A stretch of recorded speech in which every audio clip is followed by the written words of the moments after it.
بسم اللہ الرحمن الرحیم۔ السلام علیکم ورحمۃ اللہ وبرکاتہ۔ آئے محترم سامعین، ہم سب مل کر آقا دو جہان صلی اللہ تعالیٰ علیہ وآلہ وصحبہ وسلم کی خدمت بابرکت میں درود پاک کا تحفۃً ہدیہ نذرانہ پیش کرتے ہیں۔ صلو علی الحبیب صلی اللہ تعالیٰ علی محمد صلی اللہ علیہ وآلہ وصحبہ وسلم۔ حضرت محمد صلی اللہ علیہ وآلہ وصحبہ وسلم کے بچپن کے معجزات۔ حضور پاک صلی اللہ علیہ وآلہ وصحبہ وسلم کا بچپن کا واقعہ۔ اللہ تعالیٰ نے اپنے محبوب آخری نبی حضرت محمد صلی اللہ علیہ وآلہ وصحبہ وسلم کو ایسی شفاعت سے نوازا جس کی ازل سے لے کر اب تک کوئی نظیر نہیں ملتی۔ رسول پاک صلی اللہ علیہ وآلہ وصحبہ وسلم اپنی اعلیٰ صفات و خوبیوں کی بنا پر بچپن ہی سے عرب کے باقی بچوں سے جدا دکھائی دیتے تھے۔ ولادت سرکار مدینہ صلی اللہ علیہ وآلہ وصحبہ وسلم کا سال قریش کے لیے فراخی و خوشحالی اور کشادگی کا سال کہا جاتا تھا، جبکہ اس سے پہلے قریش تنگی اور قحط کا شکار تھے۔ حضور صلی اللہ علیہ وآلہ وصحبہ وسلم کی برکت سے اس سال زمین سرسبز و شاداب ہو گئی، درخت بہار آور ہو گئے اور قریش کے پاس ہر طرف سے زوروں کی بارش آنے لگی۔ حضور صلی اللہ علیہ وآلہ وصحبہ وسلم نوزائیدہ بچے کی حالت میں دیکھنے والی خواتین، مثلاً حضرت آمنہ رضی اللہ تعالیٰ عنہا اور مکے کی دوسری خواتین فرماتی ہیں کہ حضور صلی اللہ علیہ وآلہ وصحبہ وسلم بہت ہی خوبصورت تھے۔ حضور صلی اللہ علیہ وآلہ وصحبہ وسلم بہت تندرست تھے، اتنے تندرست کہ جو لوگ آپ کو دیکھنے آتے وہ سمجھتے کہ آپ کئی مہینوں کے ہیں۔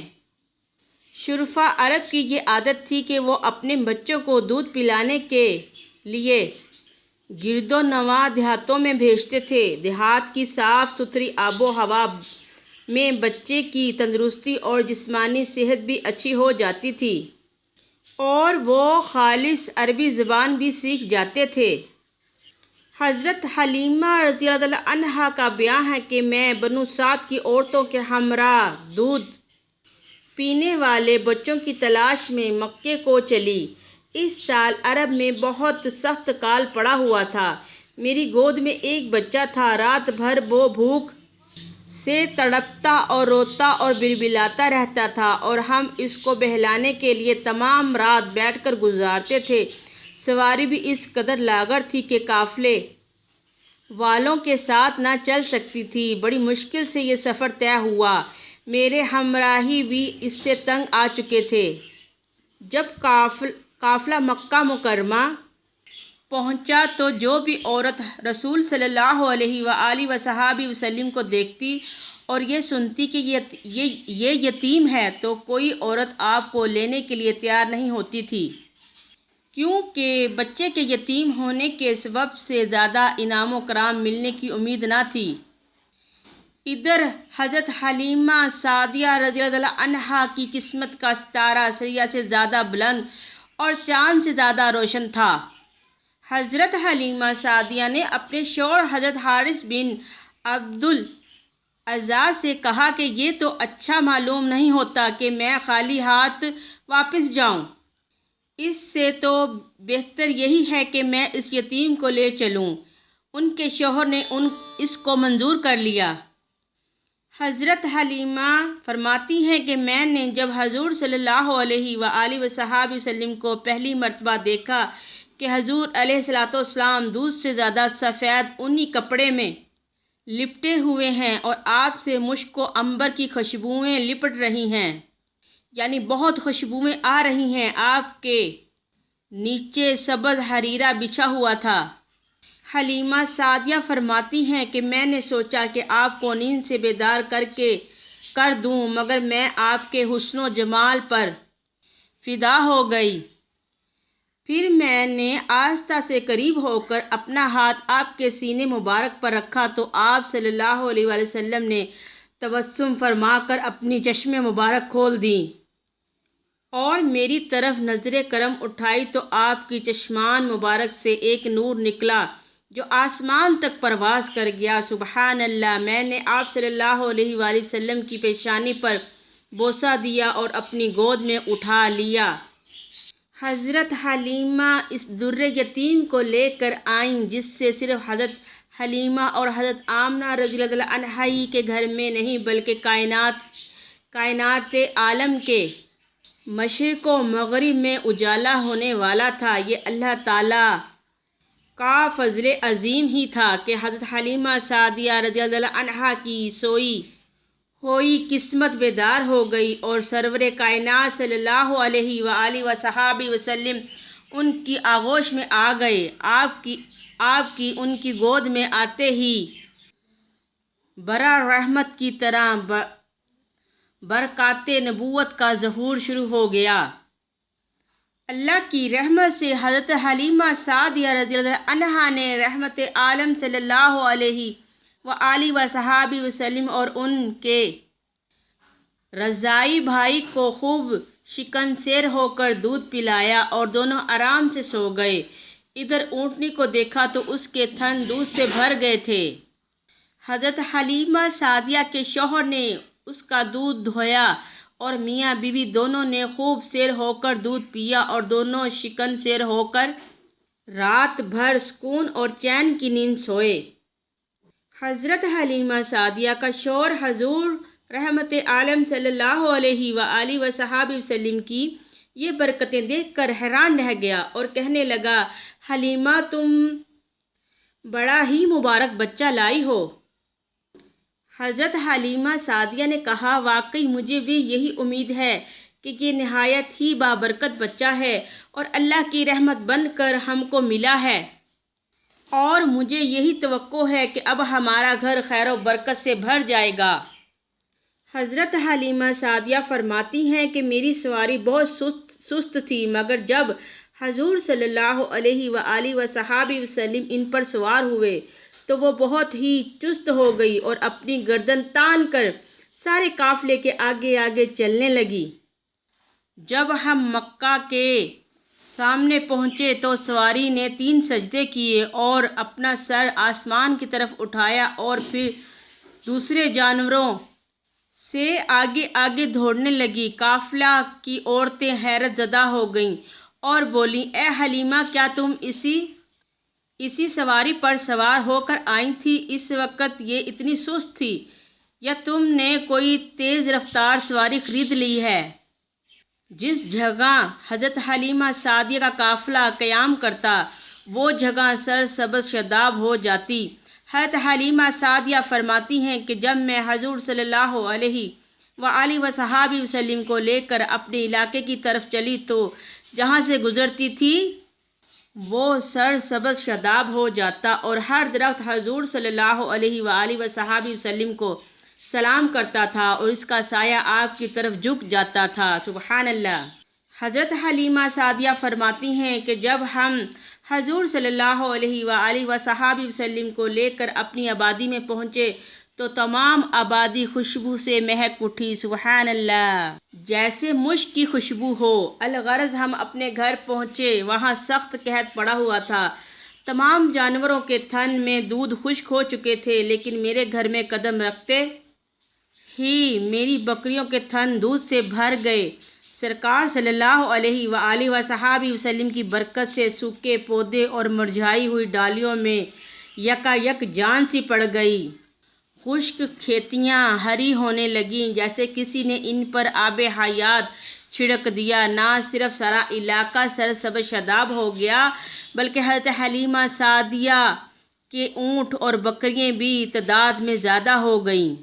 حضرت حلیمہ سعدیہ فرماتی ہیں کہ اب روزانہ میری بکریاں جب چراگاہ سے گھر واپس آتیں تو ان کے تھن دودھ سے بھرے ہوتے، حالانکہ پوری بستی میں اور کسی کو اپنے جانوروں کا ایک قطرہ دودھ نہیں ملتا تھا۔ میرے قبیلے والوں نے اپنے چراہوں سے کہا، تم لوگ بھی اپنے جانوروں کو اسی جگہ چراؤ جہاں حلیمہ سعدیہ کے جانور چرتے ہیں۔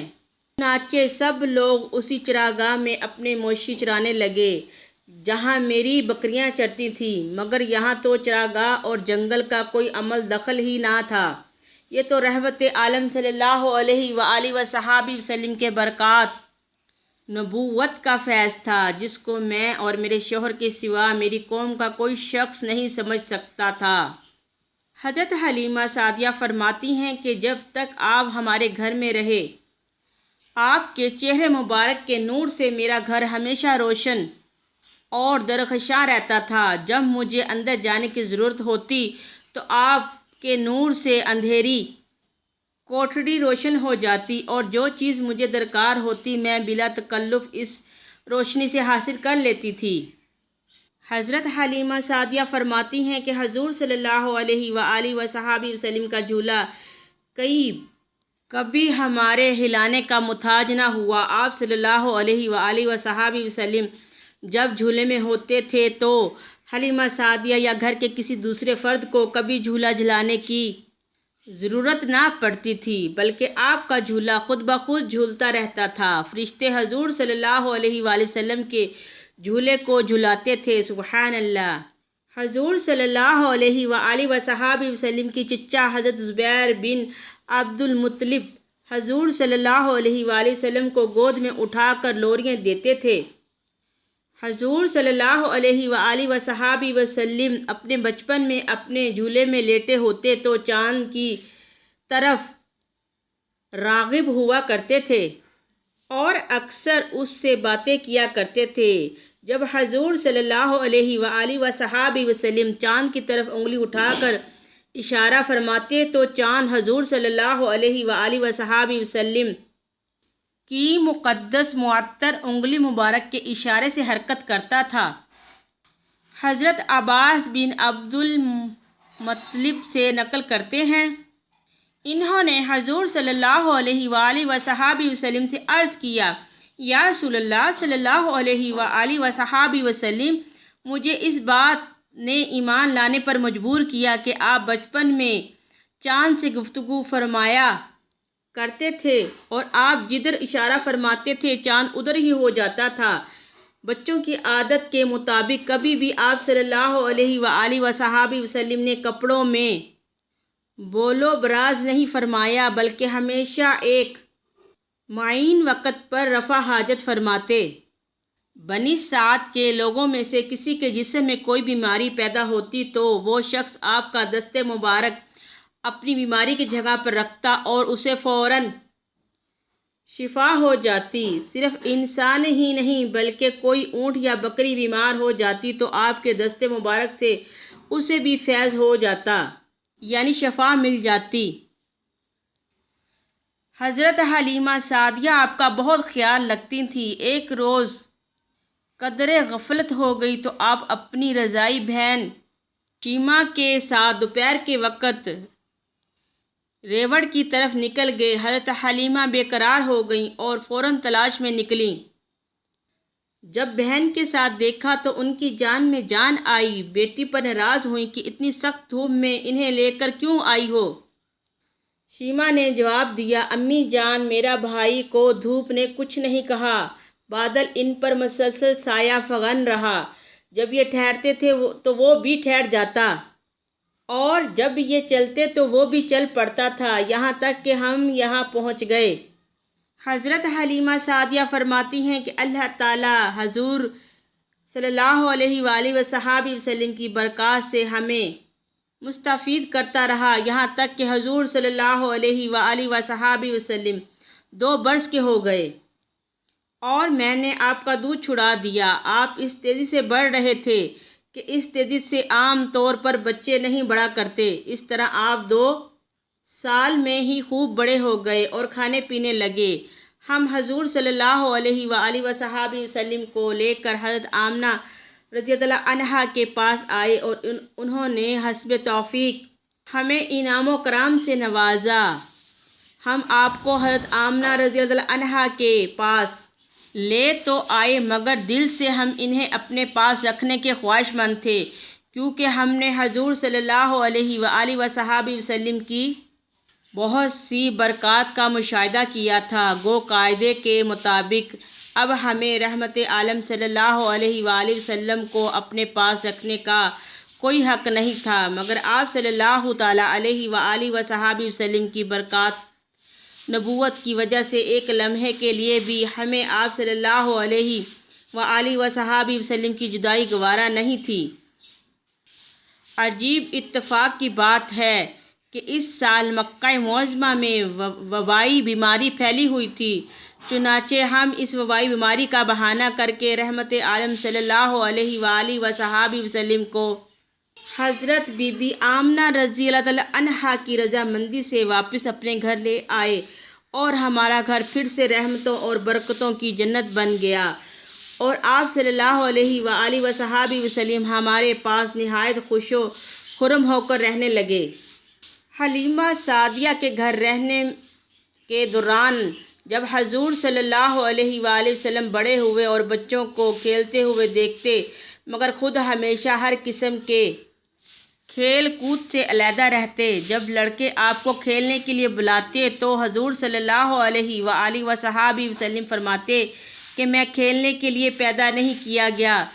جن لوگوں نے حضور نبی کریم صلی اللہ علیہ وآلہ وصحابہ وسلم کا بچپن دیکھا، انہوں نے شہادت دی ہے کہ آپ نے کبھی جھوٹ نہیں بولا، مذاق نہیں کیا، گھر میں بھی کبھی مانگ کر کھانا نہیں کھایا، اور جو کچھ کھانے کو دیا جاتا کھا لیتے، کبھی کسی کھانے والی چیز میں کوئی نقص یا عیب نہیں نکالا۔ حضرت حلیمہ سعدیہ فرماتی ہیں کہ ایک روز حضور صلی اللہ علیہ وآلہ وسلم نے مجھ سے کہنے لگے، اماں جان، میرے دوسرے بہن بھائی نظر نہیں آتے، یہ لوگ ہمیشہ صبح کو اٹھ کر روزانہ کہاں چلے جاتے ہیں؟ میں نے کہا کہ یہ لوگ بکریاں چرانے جاتے ہیں۔ یہ سن کر آپ صلی اللہ علیہ وآلہ وصحابہ وسلم نے فرمایا، اماں جان، آپ مجھے بھی میرے بھائی بہنوں کے ساتھ بھیج دیجئے۔ حضرت حلیمہ سعدیہ نے آپ صلی اللہ علیہ وآلہ وسلم کو روکا، لیکن آپ نے اصرار کیا۔ آخر حلیمہ سعدیہ نے آپ کے اصرار پر مجبور ہو کر آپ کو اپنے بچوں کے ساتھ چراگاہ جانے کی اجازت دے دی۔ آپ روزانہ اس چراگاہ میں تشریف لے جاتے جہاں حضرت حلیمہ سعدیہ کی بکریاں چرتی تھیں۔ آپ کی برکت سے حضرت حلیمہ سعدیہ کی بکریوں کی تعداد روز بروز بڑھتی گئی۔ دودھ دینے والی بکریاں پہلے سے زیادہ دودھ دینے لگیں، بکرے تر و تازہ ہونے لگے، اور چراگاہ میں ہریالی ہی ہریالی ہو گئی۔ یہ سب دیکھ کر بنو سعد خوش ہو گئے۔ بکریاں چراگاہوں میں لے جا کر ان کی دیکھ بھال کرنا جو تمام انبیاء اور رسول علیہ السلام کی سنت ہے، آپ نے اپنے اس عمل سے بچپن ہی میں اپنی اس خصلت نبوت کا اظہار فرما دیا۔ حضرت حلیمہ سعدیہ فرماتی ہیں کہ جب پہلے دن حضور صلی اللہ علیہ وآلہ وصحابہ وسلم اپنے رضاعی بہن بھائیوں کے ہمراہ جنگل میں بکریاں چرانے کے لیے گئے تو اس دن شام کو ہم لوگ ان کے انتظار میں کھڑے ہو گئے۔ ہم نے دیکھا کہ حضور صلی اللہ علیہ وآلہ وصحابہ وسلم کی روشنی چاروں طرف پھیلی ہوئی ہے، سبحان اللہ، اور بکریاں مبارک قدموں سے لپٹی چلی آتی ہیں۔ ایک بکری کا پاؤں میرے لڑکے نے توڑ دیا تھا، اور جب آپ کے قدموں سے لپٹی تو حضور صلی اللہ علیہ وآلہ وصحابہ وسلم نے اس کے پاؤں پر ہاتھ پھیرا تو وہ فوراً اچھا ہو گیا۔ پھر میں نے اپنے بیٹے سے دریافت کیا کہ آج تم نے اپنے بھائی محمد صلی اللہ علیہ وآلہ وصحابہ وسلم کا کیا حال دیکھا؟ میرے بیٹے نے کہا کہ آج ہم نے دیکھا کہ ہمارے اس بھائی کے سامنے جو بھی درخت اور پتھر اور پہاڑ آیا یا جنگل کے جانور، سب بلند آواز سے کہنے لگے، السلام علیکہ یا رسول اللہ، اور جس مقام پر یہ قدم مبارک رکھتے وہاں فوراً سبزہ نمودار ہو جاتا۔ دھوپ میں ایک بادل ان پر سایہ کرتا، ریت پر آپ صلی اللہ علیہ وآلہ وصحابہ وسلم کے قدم کا نشان نہیں پڑتا تھا، پتھر ان کے پاؤں تلے گندے ہوئے آٹے کی طرح نرم ہو جاتا اور اس پر قدم کا نشان بن جاتا۔ جب ہم بکریوں کو پانی پلانے کنویں پر گئے تو پانی جوش مار کر لبریز ہو گیا۔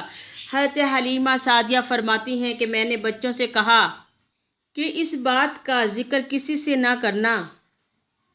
ایک دن آپ صلی اللہ علیہ وآلہ وصحابہ وسلم چراگاہ میں تھے کہ ایک دم حضرت حلیمہ سعدیہ کے فرزند دوڑتے اور ہانپتے ہانپتے ہوئے اپنے گھر پر آئے اور اپنی والدہ حضرت بی بی حلیمہ سے کہا، اماں جان، بڑا غضب ہو گیا۔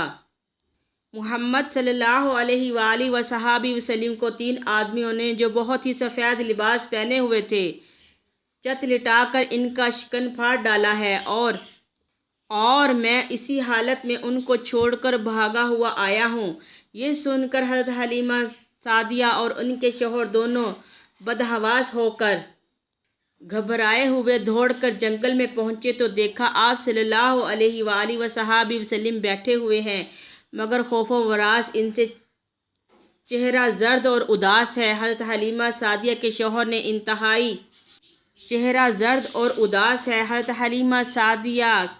نے انتہائی مشفقانہ لہجے میں پیار سے پچکارا اور پوچھا، بیٹا کیا بات ہے؟ آپ صلی اللہ علیہ وآلہ وسلم نے فرمایا کہ 3 شخص جن کے کپڑے بہت ہی سفید اور صاف ستھرے تھے، میرے پاس آئے اور مجھ کو چت لٹا کر میرا شکن چاک کر کے اس میں سے کوئی چیز نکال کر باہر پھینک دی اور پھر کوئی چیز میرے شکن میں ڈال کر شگاف کو سی دیا، لیکن مجھے ذرا برابر بھی کوئی تکلیف نہیں ہوئی۔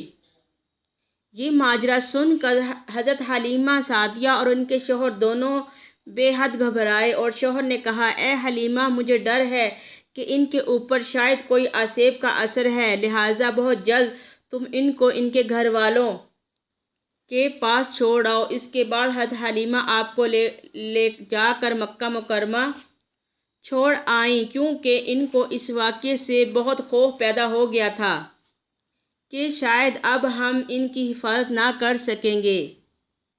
حضرت حلیمہ سعدیہ نے جب مکہ مکرمہ پہنچ کر آپ صلی اللہ علیہ وآلہ وسلم کو ان کی والدہ ماجدہ کے سپرد کیا اور شکن مبارک چاک ہونے کا واقعہ بیان کیا اور آسیب کا شبہ ظاہر کیا تو حضرت بی بی آمنہ رضی اللہ عنہا نے فرمایا، ہرگز نہیں، اللہ کی قسم، میرے نور نظر پر ہرگز کبھی بھی کسی جن یا شیطان کا عمل دخل نہیں ہو سکتا۔ میرے بیٹے کی بڑی شان ہے۔ پھر ایام حمل اور وقت ولادت کے حیرت انگیز واقعات سنا کر حضرت حلیمہ سعدیہ کو مطمئن کر دیا اور حضرت حلیمہ سعدیہ آپ صلی اللہ علیہ وآلہ وصحابہ وسلم کو آپ کی والدہ ماجدہ کے سپرد کر کے اپنے گاؤں واپس چلی گئیں اور آپ اپنی والدہ ماجدہ کے آغوش تربیت میں پرورش پانے لگے۔ امید ہے ویڈیو آپ کو پسند آئی ہوگی۔ اگر آپ کو آپ کی بہن کی ویڈیو پسند آئی ہو تو لائک، شیئر اور سبسکرائب کر دیجیے اور دعاؤں میں یاد رکھا کریں اور کمنٹس میں مجھے اپنی رائے سے آگاہ کریں۔ اب ہمیں اجازت دیں۔ السلام علیکم ورحمۃ اللہ وبرکاتہ۔